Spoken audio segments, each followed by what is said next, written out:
Hello, my name's Stuart Ryberg, and I'm going to be teaching you how to hold drumsticks for snare drumming. Now, there's two main grips that are used in snare drumming. There's matched grip and traditional grip. Now, I'll be teaching matched grip first, then going to traditional grip later. So matched grip, when you hold the stick, you want to hold it by its fulcrum, which is where it's kind of like the balance point of the stick, about a third of the way up.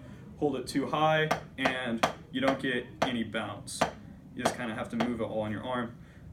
Move it too far down, too far up, and you have no control of the stick. You want it at the fulcrum where you have the most good balance of control and bounce. And so when you hold it, what a lot of people do when they first hold it is that they'll stick their finger out like this, or they'll kind of give a thumbs up. Now, despite giving a thumbs up, you're not doing a very good job at holding the stick. What you want is all the fingers kind of wrapped around the stick and the thumb parallel to around like this knuckle of your index finger. And you want the fulcrum right here, where this is. And you want the stick always to be moving at the fulcrum, and you don't want to be doing this when you play. You don't want to be using your fingers. You want to be pushing with your fulcrum. So make sure you're doing that. When you practice, do this. But when you're actually trying to play, don't have your fingers out. Make sure they stay wrapped around. What a lot of people will do when they play, like when they play a buzz, they'll kind of let their fingers fly, or they'll just let their pinky while they're playing go out. Don't do that. That you lose control of the stick the less fingers you have on it. And for the left hand, it's exactly the same, hence why it's called matched grip. Now, traditional grip, right hand stays exactly the same. It's the left hand that changes.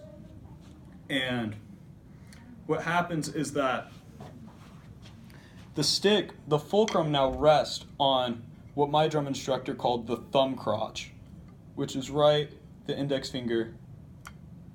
You can place it right there.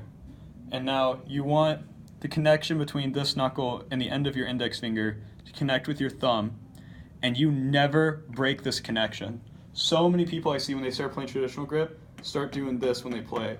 No, that is muy bad. And you want it to rest on the cuticle of your ring finger. And when you start playing traditional grip, since it's going to be constantly hitting that cuticle, you're going to get a big blister. But you just got to keep practicing, and eventually your skin just gets used to it, gets tougher, you get a little callus there, and you don't feel the pain anymore. And now you can do it. Now, your pinky finger just kind of continues to curve alongside your ring finger and just kind of rests nicely. Same with your middle finger. Your middle finger just rests on the stick. You don't squeeze it. That's a big thing. On either grip, do not squeeze the stick, because then it won't bounce. You want it to be able to bounce on your own, so you don't have to waste energy lifting the stick up. And you won't be able to play as fast if you squeeze the stick as when you're relaxed. And as an example, here's me trying to squeeze it and playing as fast as I can. And then when I'm relaxed,